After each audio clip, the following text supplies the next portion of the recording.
सोचो जरा, इस वक्त आपका हर मैसेज, हर वेबसाइट विजिट और इंटरनेट पर शेयर की गई हर फाइल किसी न किसी सर्वर पर रिकॉर्ड हो रही है। आपका डेटा, आपके हैबिट्स, आपकी पसंद सब कुछ एनालाइज करके पैसे कमाए जा रहे हैं। ये एप्स आपका डेटा चुरा रही है। तो क्या ये जानने के बाद भी आप इन एप्स को फिर भी यूज करोगे?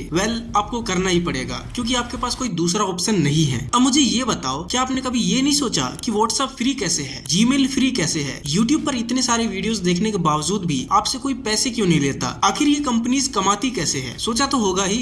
तो सुनो, आप इन एप्स के कस्टमर नहीं बल्कि प्रोडक्ट हो। आपका डेटा ही उनका बिजनेस है। कैसे और क्या है, आगे जानेंगे। और यहाँ तक तो चलो आम लोगों की बात थी, लेकिन हमारी गवर्नमेंट भी इन्हीं एप्स का यूज करती है। और ऐसे में अगर अमेरिका जब चाहे इन बड़ी कंपनीज से हमारा डेटा लेकर हमारे खिलाफ साजिश रच सकता है। ऐसे में बात हमारे देश की सिक्योरिटी की आ जाती है। या इससे भी बुरा ये हो सकता है कि अमेरिका अचानक से अपनी सारी सर्विसेज हमारे देश से विड्रॉ कर ले, तब क्या होगा? इसीलिए हमें आत्मनिर्भर होना होगा, अपना टेक इंफ्रास्ट्रक्चर बनाना होगा। कुछ लोग इस पर काम भी कर रहे हैं, जैसे श्रीधर वेम्बू, जोहो के फाउंडर, जो चेन्नई से एक ग्लोबल टेक कंपनी चला रहे हैं। लेकिन सवाल ये है, क्या जोहो इन बड़े टेक जायंट्स की मोनोपोली तोड़कर इंडिया को सेल्फ रिलायंट बना सकता है? चलिए जानते हैं आगे।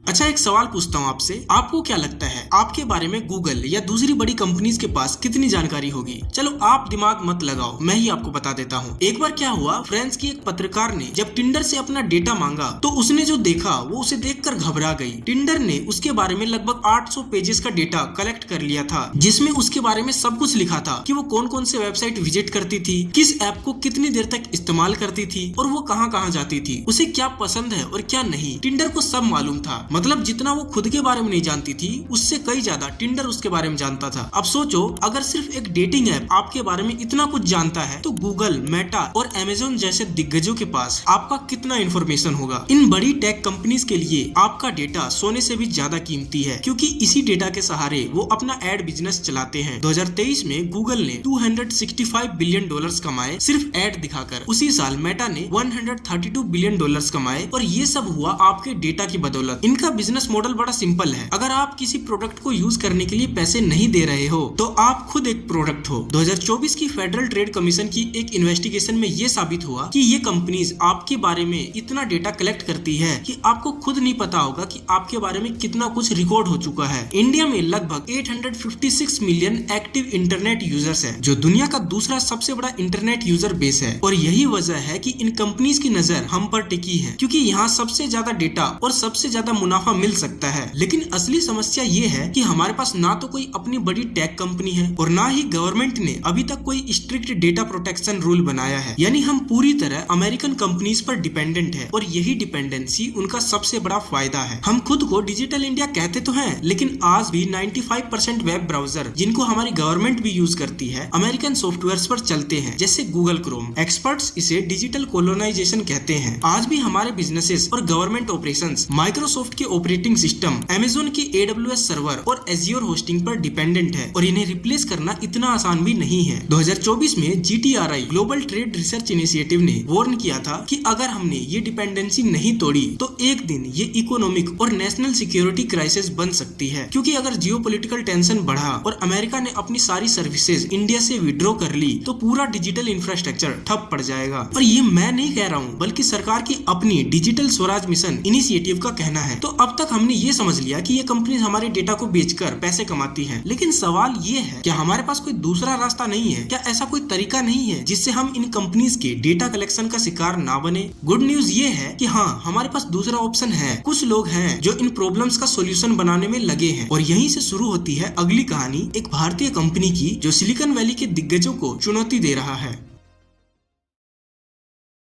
दोस्तों, आपने हाल ही में जोहो का नाम जरूर सुना होगा। ये एक ऐसी इंडियन कंपनी है जो मेड इन इंडिया सॉफ्टवेयर्स बना रही है, जैसे अरत्ताई, वानी और ऊला ब्राउजर, जिनकी मदद से हम विदेशी कंपनीज से थोड़ा थोड़ा छुटकारा पा रहे हैं। जोहो का एक सिंपल बिजनेस फिलोसफी है, तुम मुझे पैसा दो, मैं तुम्हारा डेटा नहीं बेचूंगा। जी हाँ, जोहो अपने सॉफ्टवेयर्स के लिए पैसा लेता है, लेकिन वो आम लोगों से नहीं, बल्कि कॉर्पोरेट्स और बिजनेस प्रोफेशनल से सर्विस के बदले पैसा लेता है। अगर आप उनका अरत्ताई ऐप या ऊला ब्राउजर यूज कर रहे हो, तो आपको कोई पैसा नहीं देना पड़ेगा, लेकिन उनके प्रोफेशनल टूल्स पेड होते हैं, जैसे CRM, बुक्स या जोहो मेल बिजनेस। इस कंपनी को श्रीधर वेम्बू ने 1996 में स्टार्ट किया था और उनका मानना है बड़ी टेक कंपनी बनाने के लिए आपको सिलिकॉन वैली जाने की जरूरत नहीं है, बल्कि आप इंडिया के एक छोटे से गांव में रहकर भी अपने सपने पूरे कर सकते हो। और उन्होंने ये सिर्फ कहा ही नहीं बल्कि ये करके भी दिखाया। आज हजारों लोग श्रीधर वेम्बू से इंस्पायर्ड हैं और जोहो जैसे मेड इन इंडिया स्टार्टअप्स बनाना चाहते हैं। जोहो ने पिछले 29 साल में एक प्रॉमिस निभाया है, प्राइवेसी फर्स्ट। कंपनी का कहना है, we don't own your data, you do, we will never sell your data, we will never show advertisements. मतलब जोहो के लिए आपका डेटा आपका ही है, उनका बिजनेस नहीं। जोहो एक privately held boot strapped company है, किसी इन्वेस्टर का इस पे कोई कंट्रोल नहीं है, कोई शेयर होल्डर्स का प्रेशर नहीं है। जो करना है वो अपने प्रिंसिपल्स के हिसाब से करते हैं। आज जोहो के पास 45+ टूल्स हैं। कम्युनिकेशन के लिए Zoho mail, click, meeting, productivity के लिए राइटर, सीट, जोहो शो और बिजनेस मैनेजमेंट के लिए CRM, बुक्स, पीपल, डेस्क और भी कई सॉफ्टवेयर इन्होंने इंडिया में ही बनाए हैं। ये कंपनी एंटी सर्वेलेंस आर्किटेक्चर पर बेस्ड है, मतलब इन्होंने अपने वेबसाइट्स और प्रोडक्ट्स से सभी थर्ड पार्टी ट्रैकर्स हटा दिए हैं। ना गूगल एनालिटिक्स, ना गूगल फोन्स और ना ही कोई एक्सटर्नल ट्रैकर। जोहो अपनी पूरी डिजिटल दुनिया को खुद से होस्ट करता है। देखने में तो सब कुछ ठीक लग रहा है, लेकिन एक प्रॉब्लम अभी भी है। हम सब बचपन से या जब से इंटरनेट यूज करना शुरू किए हैं तब से हमने विदेशी कंपनी के प्रोडक्ट को ही यूज किया है, जैसे वीडियो स्ट्रीमिंग के लिए यूट्यूब, ईमेल के लिए जीमेल, ऑफिस वर्क के लिए माइक्रोसॉफ्ट 365, ऑपरेटिंग सिस्टम के लिए विंडोज, iOS या एंड्रॉइड, चैट के लिए व्हाट्सएप और सोशल मीडिया के लिए फेसबुक, इंस्टाग्राम या स्नैपचैट। तो अब सवाल ये उठता है, क्या हम इतने डीपली रूटेड सिस्टम से निकलकर एक नए इंडियन इकोसिस्टम में शिफ्ट कर पाएंगे? क्या जोहो जैसे प्रोडक्ट्स इतना ट्रस्ट, स्केल और कन्वीनियंस ला सकते हैं जितना कि इन टेक जायंट्स ने दिया है? चलो देखते हैं इस रास्ते में कितने चैलेंजेस है और क्या जोहो उन्हें पार कर पाएगा।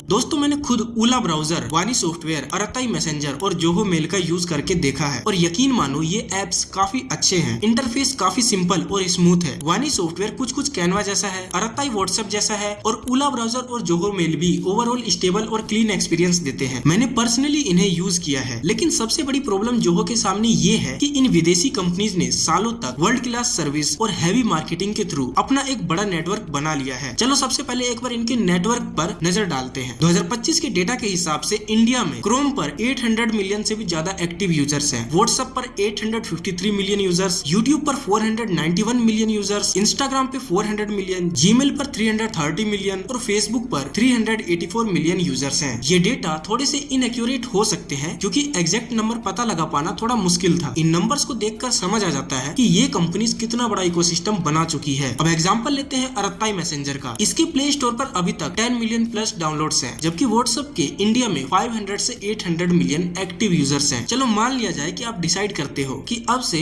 आप व्हाट्सएप यूज नहीं करोगे, सिर्फ अरताई ही यूज करोगे, लेकिन आपके फैमिली और फ्रेंड्स तो व्हाट्सएप पर ही होंगे, तो आप उनसे कैसे कनेक्ट करोगे? आपको उन सबको कहना पड़ेगा कि वो भी अरताई ही यूज करें। कई लोग शायद डाउनलोड कर भी लेंगे, लेकिन उन्हें व्हाट्सएप यूज करना ज्यादा आसान लगेगा। और जब उन लोगों के फ्रेंड्स और फैमिली भी अरताई पर नहीं होंगे तो धीरे धीरे वो अरताई को यूज करना छोड़ देंगे। और यहीं पर एक नेटवर्क इफेक्ट ट्रैप है जिसे तोड़ना जोहो के लिए मुश्किल है। तो क्या इसका मतलब है हम होप छोड़ दें? बिल्कुल नहीं, ये तो बस शुरुआत है। जैसे व्हाट्सएप एक दिन में पॉपुलर नहीं हुआ था, वैसे ही अरताई जैसे देसी एप्स को भी टाइम लगेगा और हम सब के कलेक्टिव एफर्ट से ही ये पॉसिबल हो सकता है। पर ग्राउंड रियलिटी ये है कि लोगों के पास अपनी डेली लाइफ में इतना टाइम नहीं होता कि वो नए एप्स पर शिफ्ट करें। अगर आप किसी से कहोगे व्हाट्सएप छोड़ो अरताई यूज करो, तो शायद वो डाउनलोड कर भी ले, लेकिन अल्टीमेटली वो यूज व्हाट्सएप ही करेगा क्योंकि उनके फैमिली एंड फ्रेंड्स सब व्हाट्सएप पर ही हैं। और हो सकता है कुछ लोग आपकी बात को सीरियस भी ना ले। तो ये प्रॉब्लम होगी अरताई के साथ। लेकिन दूसरी तरफ जोहो का बिजनेस प्रोडक्ट एक स्ट्रॉन्ग साइड में है। उनका इंटरफेस सिंपल है, यूज करना आसान है और गवर्नमेंट बॉडीज भी अब इन्हें अडॉप्ट कर रही हैं। कई पॉलिटिशियंस ने ट्वीट करके अनाउंस भी किया है कि अब से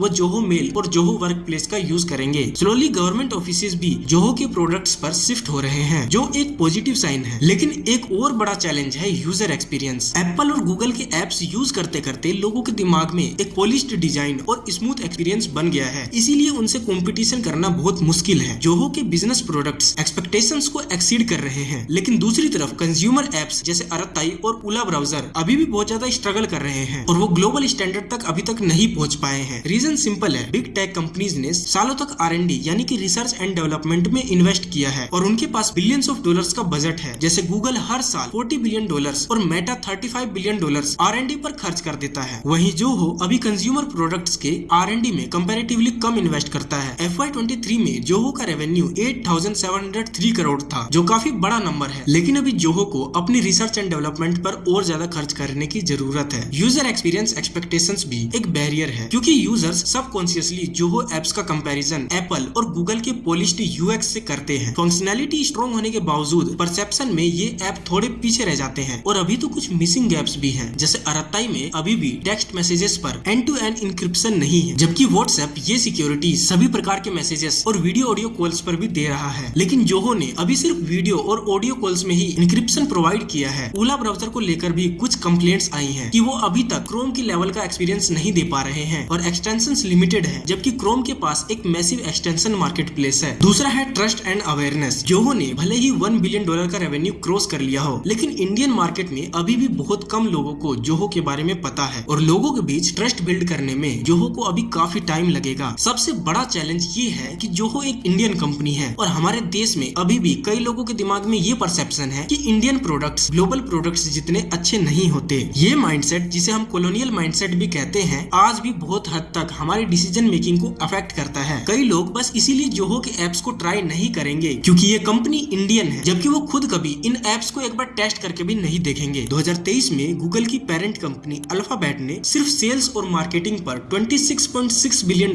खर्च किया था, जबकि जोहो ने उसी साल सिर्फ 1,354 करोड़ रुपए मार्केटिंग पर स्पेंड किया। यानी एक तरफ ग्लोबल जायंट्स हजारों करोड़ों मार्केटिंग में डाल रहे हैं और दूसरी तरफ जोहो सिर्फ अपने प्रोडक्ट क्वालिटी और वर्ड ऑफ माउथ से अपना बिजनेस बिल्ड कर रहा है। नेचुरली अवेयरनेस और ट्रस्ट बनाना जोहो के लिए स्लो प्रोसेस होगा। अगला बड़ा चैलेंज है प्राइवेसी अवेयरनेस डेफिसिट। आज इंडिया में 856 मिलियन से भी ज्यादा एक्टिव इंटरनेट यूजर्स हैं, लेकिन उनमें से सिर्फ 16% लोग ही डेटा प्राइवेसी लॉ के बारे में जानते हैं और शॉकिंगली 84% इंडियन इंटरनेट यूजर्स को digital personal data protection act DPDP के बारे में बिल्कुल भी नॉलेज नहीं है। जब तक प्राइवेसी लिटरेसी नहीं बढ़ेगी, तब तक लोगों के लिए डेटा सिक्योरिटी सिर्फ एक फैंसी वर्ड ही रह जाएगा। उनके लिए कन्वीनियंस ही सबसे ज्यादा इंपॉर्टेंट होगा, वैल्यू नहीं। और जब तक ये परसेप्शन चेंज नहीं होता, तब तक लोगों को जोहो जैसे कंपनीज के कोर वैल्यूज समझ नहीं आएंगे, जो है no ads, no data selling, no tracking. इस गैप को भरने के लिए इंडिया में प्राइवेसी एजुकेशन और अवेयरनेस कैंपेन बहुत जरूरी है। जब तक यूजर्स को ये समझ नहीं आता कि उनका डेटा उनका ही है, तब तक वो अपनी डिजिटल फ्रीडम के लिए लड़ ही नहीं पाएंगे। जोहो के लिए अगला बड़ा स्टेप होना चाहिए सिर्फ प्रोडक्ट बनाने से ज्यादा लोगों को एजुकेट करना, ताकि लोग समझे कि प्राइवेसी एक लग्जरी नहीं बल्कि एक डिजिटल राइट है।